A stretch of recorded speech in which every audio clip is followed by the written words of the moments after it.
Hello and welcome to the Whisky.com news on the 6th of April 2021. And we only have a few news that have been deemed to be worthy of reporting at the Whisky.com news. The first news, definitely worthy of reporting in the Whisky.com news, is the extension of the Ardbeg distillery. The Ardbeg distillery kind of rebuilt their still house.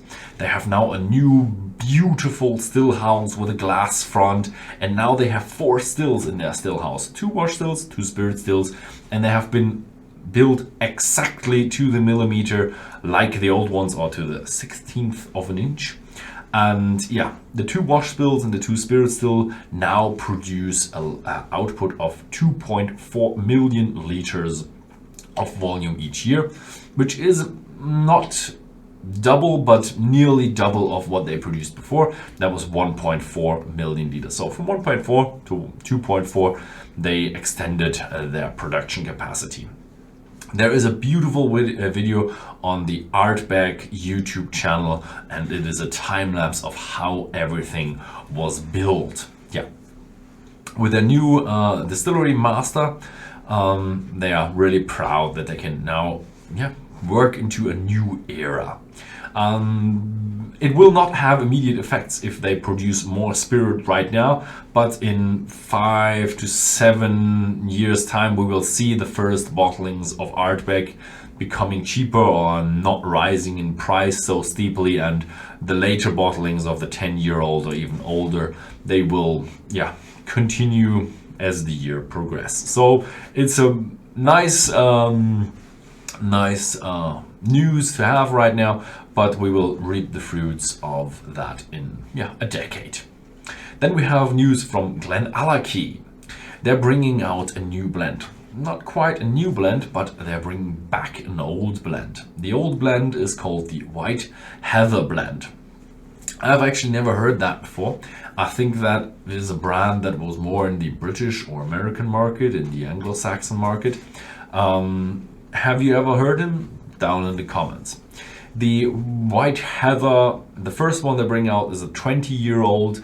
It's a mixture of single grains, single malts blend. There's a single malt, malt and single grain blend from the Highlands, from Islay and the Speyside. It was matured for 18 years in American casks, sherry butts, hogsheads, and then after the 18 years they refilled it and finished it for 3 years in PX and Oloroso puncheons, as well as Appalachian oak casks. Never heard of that before. 48% ABV, not colored, not chill filtered, as we like it. The first batch is limited to 2,000 bottles, and the price point is at around $166 US. We'll see how good it sells.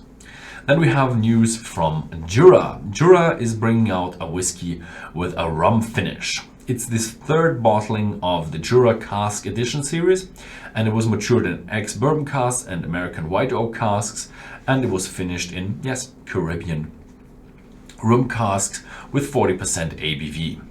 It's available in Great Britain for £45 per 1 liter bottle.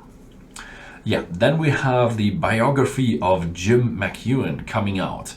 It's his story where he comes from being a cooper and now he's a whiskey icon, with a lot of photos and a lot of anecdotes about his life and where he took in and what happened there. Then we have news of a personal change. The Glen Moray distillery has a new master of whiskey, or whiskey chief. His name is Stephen Woodcock, and he was responsible for Deanston, Bunnahabhain, Tobermory. A lot of experience there. And now since March he is working for the whiskey development of their range at Glen Moray. And that is actually a really interesting job, because Glen Moray has such a wide range of different casks, and even casks that have just been made legal, some casks that are kind of illegal to mature whiskey in.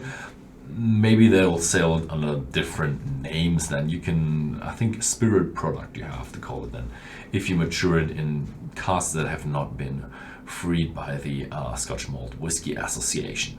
Yeah, that was it. A little bit shorter this week. Thank you very much for watching, and see you next time.